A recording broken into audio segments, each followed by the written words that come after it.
Welcome to the deep dive. Today, we're taking a closer look at Anthony Bourdain. Yeah. Really fascinating figure, someone who somehow managed to take the raw, brutal honesty of a professional kitchen and turn it into this global platform. Yeah, it's quite a journey. He started out as, well, a veteran chef, right? Kind of hidden away in the heat of Manhattan kitchens. And ended up guiding millions, literally millions, through some of the world's most complex, often overlooked places.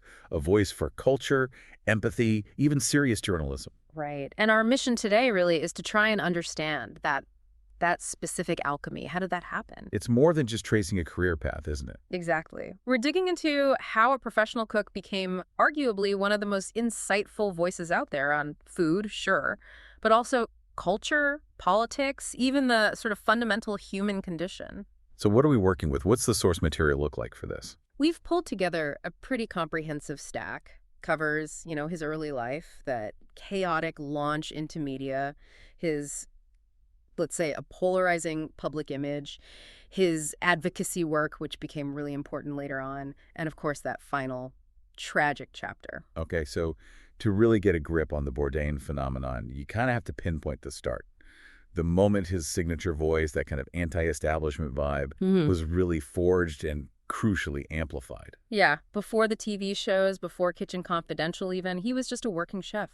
And he was apparently struggling hard to get this brutally honest essay published. The one about the restaurant industry? That's the one, detailing all the ugly secrets, as he put it, the dirt, the drugs, the crazy system, is even the contempt some staff had for customers. Real insider stuff. And the fact that he struggled to get it published, that tells you something, right? His voice was radical for the time. Totally radical. I mean, think about it. He wasn't some detached food critic. He was in the trenches, exposing the messy, unglamorous reality. And the sources show his big break actually needed a bit of, family help. The Gladys Bourdain connection? His mother. Right. She was a respected editor at the New York Times. She had to step in, pass the manuscript to a colleague, and that colleague, Esther B. Fain, happened to be married to David Remnick. The editor of the New Yorker. Okay, that's the key link. That's the essential launch sequence. Remnick saw the potential, the raw energy in the writing, and ran the essay in 1999, gave it that legendary title, Don't Eat Before Reading This. And that one article, that moment, it just legitimized this entirely new tone, didn't it? That point-blank, take-no-prisoners style that defined him. Absolutely. It was a stylistic breakthrough, kind of a mix of highbrow literary skill and this really lowbrow punk rock attitude. Vulgar, funny, smart, all at once. The impact wasn't just positive, it was Seismic, yeah. Just huge. It proved he was right to write the way he spoke, No filter, no bowing down to the culinary establishment. And right after that essay exploded came the book, Kitchen Confidential. Adventures in the Culinary Underbelly. 2000, New York Times bestseller, straight out of the gate. And that book, wow, it wasn't just about recipes or restaurants. It was this raw, funny, often pretty disturbing memoir, laid bare the intensity, the drug culture, the sex, the sheer grit you needed to survive in those high-pressure kitchens. It totally redefined food writing, didn't it? Yeah. It was like the anti-food porn. That's a good way to put it. So, okay, let's unpack this a bit. The professional kitchen wasn't just his workplace. It was like the crucible where his whole way of looking at the world was formed. That bluntness, the suspicion of authority, appreciating hard work over flashy appearances. Exactly. Those were survival skills in the kitchen. Right? Yeah. And later, he just applied those same skills, that same lens, to looking at global politics, culture, everything. It's like his whole journalistic approach later on was just kitchen honesty applied to the world. Pretty much. Yeah. But yeah, before he became this sort of bad boy figure, he was Anthony Michael Bourdain, born in Manhattan, 1956. Grew up mostly in Leonia, New Jersey. And the family background is pretty key, I think. It gives you context for his later curiosity, his intellect. For sure. His dad, Pierre, was in the classical music recording business, ended up at Columbia Records. And his mom, Gladys, we mentioned, the Times editor.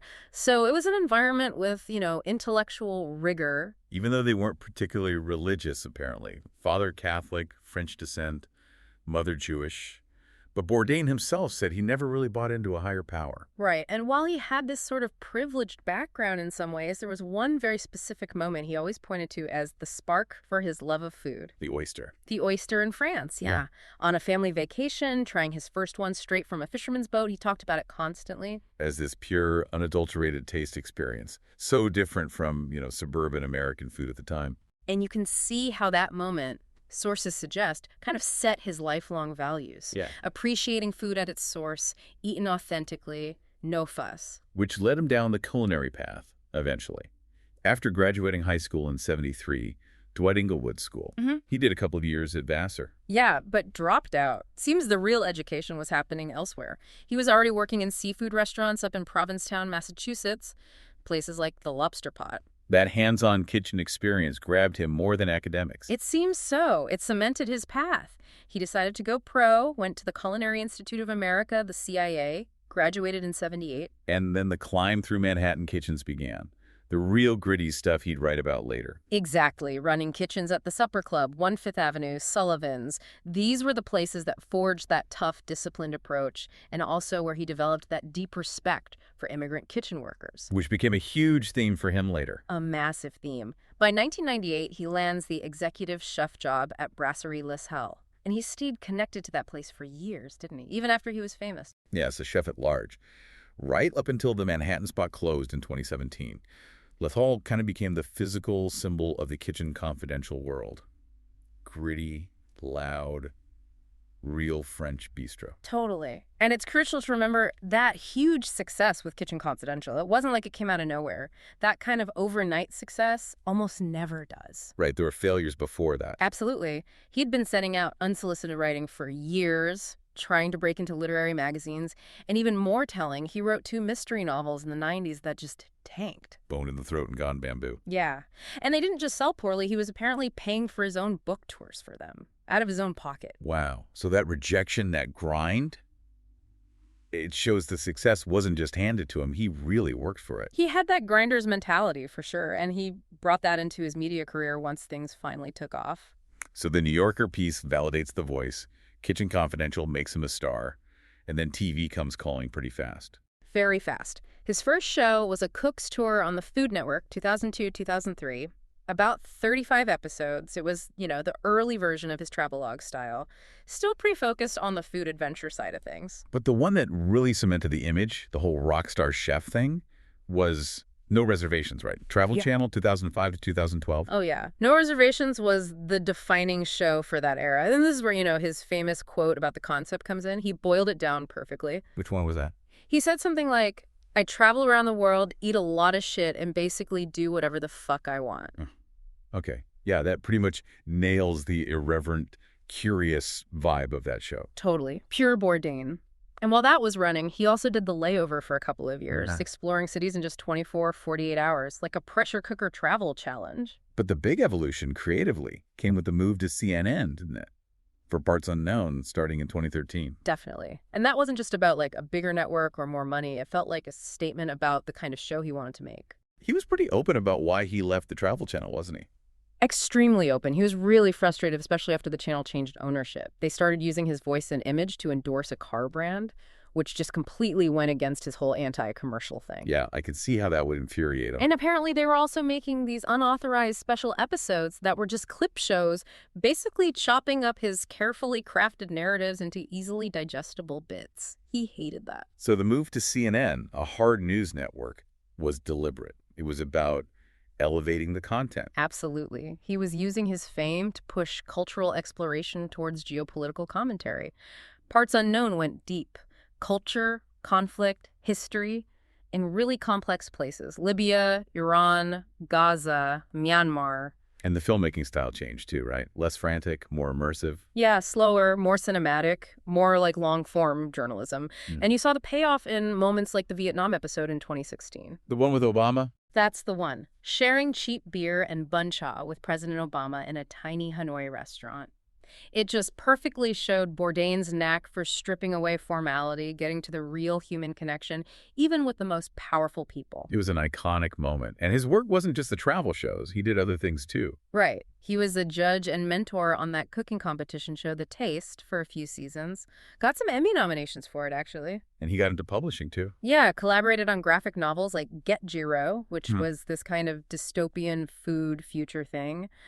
And maybe most significantly, he started his own publishing imprint, Anthony Bourdain Books, under Echo Press. What was the focus there? What kind of books did he want to publish? He said he wanted books reflecting his eclectic tastes. The key things were strong voices and real authority. He put it pretty bluntly. He wanted authors who could, quote, kick people in the head, but also vividly describe the experience. Huh.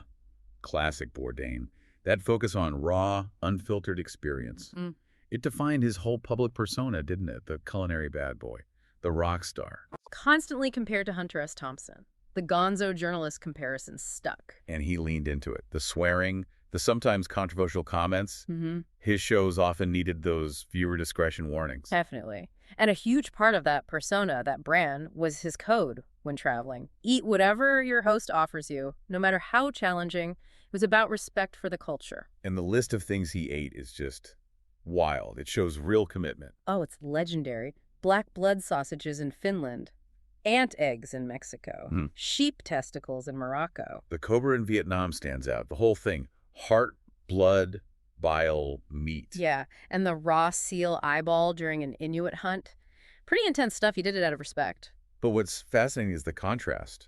He'd eat a raw seal eyeball, but what did he often say was the most disgusting thing he'd ever eaten? A chicken McNugget, which says so much about his values, right? Processed industrial food was the real enemy. Though he did pinpoint an actual worst meal, Wow. unwashed warthog rectum in Namibia. Ugh.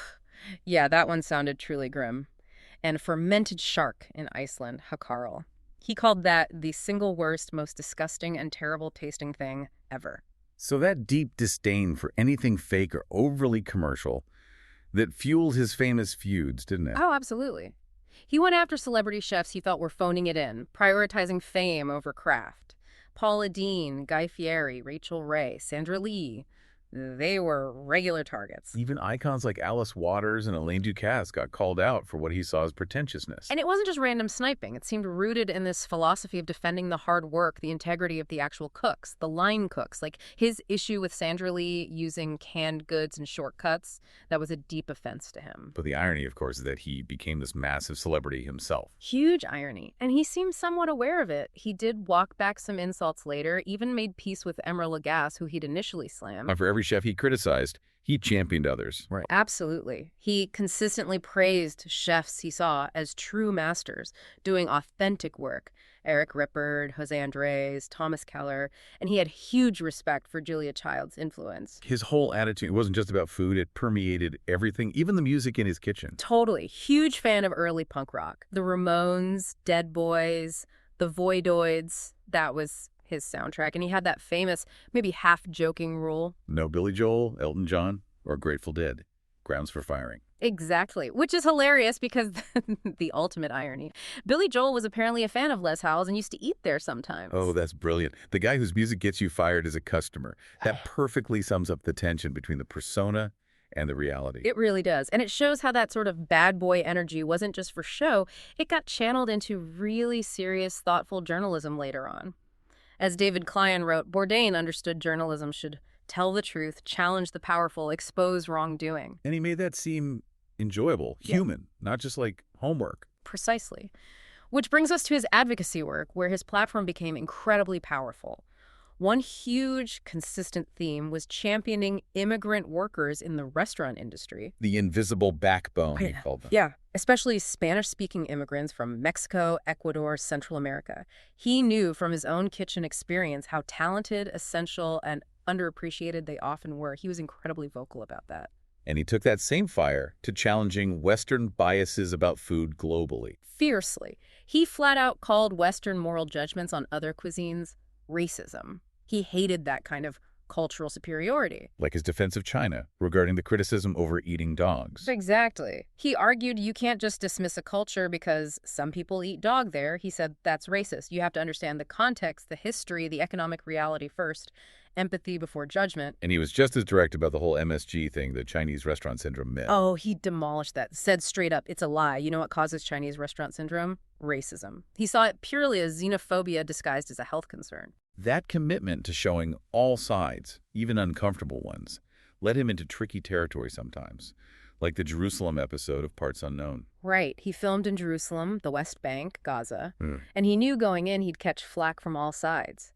He actually predicted people would call him a terrorist sympathizer, a Zionist tool, a self-hating Jew, and everything in between.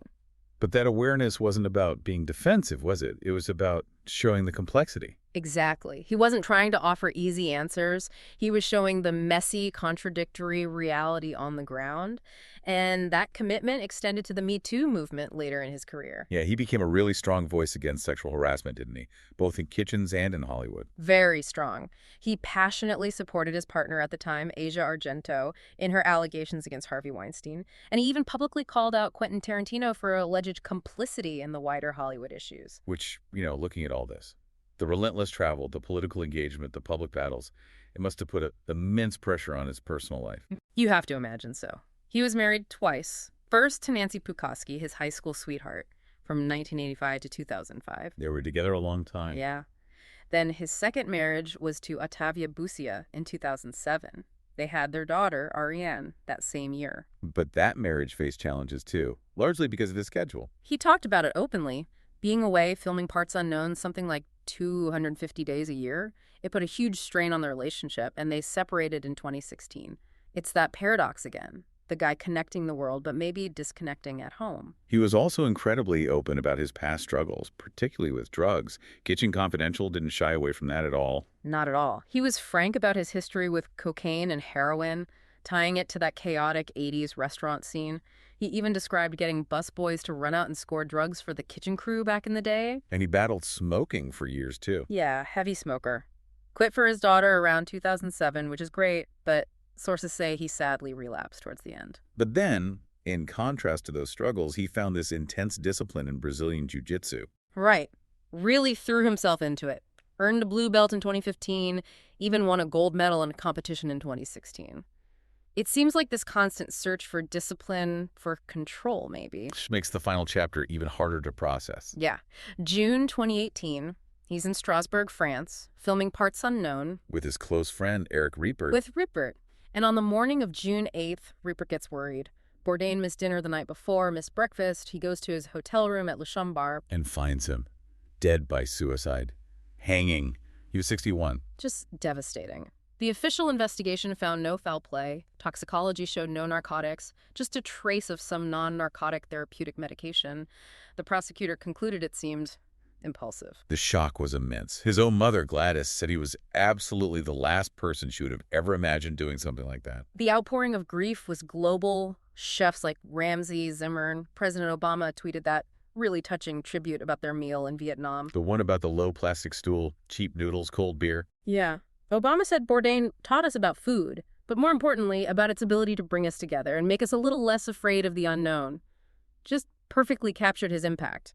Fans created memorials outside Les Halles, even though it was closed. Restaurants held tribute nights, raising money for suicide prevention lines. His work carried on, too. They finished the final season of Parts Unknown with existing footage and interviews. Riepert and Jose Andres started Bourdain Day, June 25th, his birthday. A way to encourage people to live like he did, travel, explore, share food. Exactly. And his alma mater, the CIA, set up a scholarship in his name. The auction of his personal belongings in 2019 raised almost $2 million for his family and the scholarship. And that chef's knife going for a record amount. Over $230,000 for his custom Bob Creamer knife. It shows how much the tools of his original craft still mattered, how much they symbolized him. And the interest clearly hasn't faded. There was the Roadrunner documentary in 2021, and there's a biopic supposedly coming out. People are still trying to understand him. Which brings us back to that central paradox, doesn't it? The tragedy is so profound precisely because he was this champion of connection, of empathy, of facing the unknown without fear. He built bridges everywhere. Yet couldn't overcome his own internal struggles, his own isolation in the end. Yeah, it leaves you with this really difficult question. His whole public identity was built on exposing the nasty bits, right? The raw, unvarnished truth of kitchens, of cultures. He demanded honesty from the world. So the question for you, listening, to think about is this. To what extent did that relentless public dedication to exposing reality everywhere else maybe prevent him from protecting or perhaps even confronting his own deeply guarded internal world? He showed us how to be vulnerable with the world, but maybe struggled to be vulnerable within himself. It's something to really consider as you reflect on his incredible, complicated story.